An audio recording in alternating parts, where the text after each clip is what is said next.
Cigarette, बीड़ी समेत सभी तंबाकू उत्पादों से सेहत को हो रहे खतरे को कम करने के लिए इसकी पैकेजिंग पर गंभीर चेतावनियां और तस्वीरें छापने का प्रस्ताव संसद में पेश किया गया है।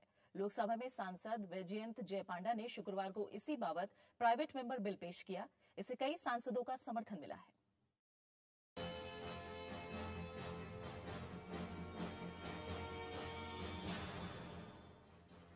इस पैकेट को देखिए। इस पर जो चित्र छापे गए हैं वो बताते हैं कि तंबाकू किस कदर नुकसान पहुंचा सकता है। इस पर गंभीर चेतावनियां भी लिखी हैं। ये पैकिंग इसी 1 दिसंबर में ऑस्ट्रेलिया में सिगरेट समेत सभी तंबाकू उत्पादों पर लागू हो गई है।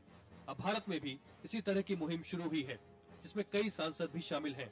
मकसद लोगों के जहन में तंबाकू उत्पादों को खारिज करने के लिए प्रेरित करना है। सांसद जय पांडा ने इसे लेकर लोकसभा में एक निजी विधेयक पेश किया है। Prohibition of advertisement and regulation of trade and commerce, production, supply and distribution act 2003।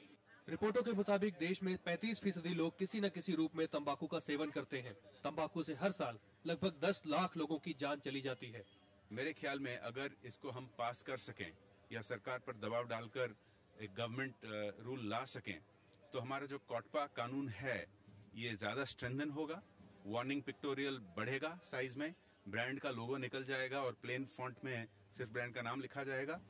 ऐसे कई कारण हैं जिनके चलते जय पांडा की इस कोशिश को कई सांसदों का समर्थन मिल रहा है।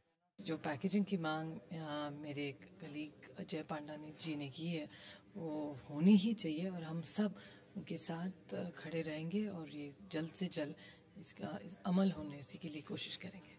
मौजूदा कानून के मुताबिक तंबाकू उत्पादों की पैकिंग में 40% जगह पर चेतावनी प्रकाशित करना जरूरी है, लेकिन कई कंपनियां इसका पालन नहीं करती। प्लेन पैकेजिंग से इतना होगा कि वो पैकेजेस जो अट्रैक्टिव लगते हैं बच्चों को वो अट्रैक्टिव नहीं लगेंगे और उसकी वजह से कम बच्चे और जो हमारे युवा हैं वो कम एक्सपेरिमेंट करेंगे। मौजूदा कानून में संशोधन के लिए पेश इस निजी विधेयक का रास्ता आसान नहीं होगा। सच्चाई ये है कि 1970 के बाद से आज तक किसी निजी विधेयक पर कोई कानून नहीं बन पाया है। देश की बदलती सियासत और संसदीय परंपराओं में अब प्राइवेट मेंबर बिल का चलन देखने को नहीं मिलता और यही वजह है कि पिछले 40 सालों से ज्यादा समय में भी किसी प्राइवेट मेंबर बिल पर कोई कानून बनता हुआ नजर नहीं आया। कई वरिष्ठ सांसदों का मानना है कि ये निजी विधेयक संसदीय लोकतंत्र में बेहद अहम जगह रखते हैं। Private member bills are very important in one respect, they create wide awareness not only in the parliament, outside parliament. वो निरर्थक नहीं है, वो बहुत चीजों को लेकर के सार्थक भी है और मैं ऐसा समझता हूँ कि इस प्रक्रिया को जारी रखना संसदीय व्यवस्था के लिए, उसकी दृढ़ता के लिए आवश्यक है। संसदीय इतिहास में अब तक सिर्फ 14 निजी विधेयकों पर कानून बन सका है। ये सभी विधेयक 1954 से 1970 के बीच ही कानून में तब्दील हो पाए। पंचानन मिश्रा, राज्यसभा टीवी।